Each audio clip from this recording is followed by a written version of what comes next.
بسم اللہ الرحمن الرحیم۔ السلام علیکم ورحمۃ اللہ وبرکاتہ۔ آج ہم ایک اور وظیفے کے ساتھ آپ کی خدمت میں حاضر ہیں۔ سورہ نوح پڑھنے کی برکت و فضیلت۔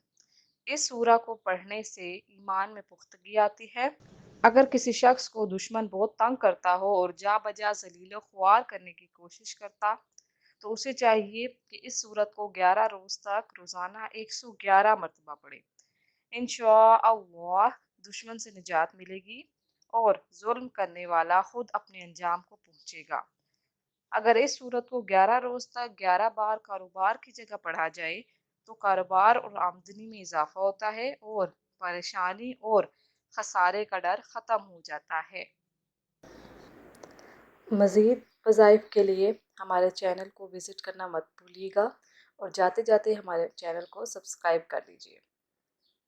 اللہ پاک ہم سب کو ان وظائف پر عمل کرنے کی توفیق عطا فرمائے۔ ہمیں اپنی دعاؤں میں یاد رکھیے گا۔ اللہ حافظ۔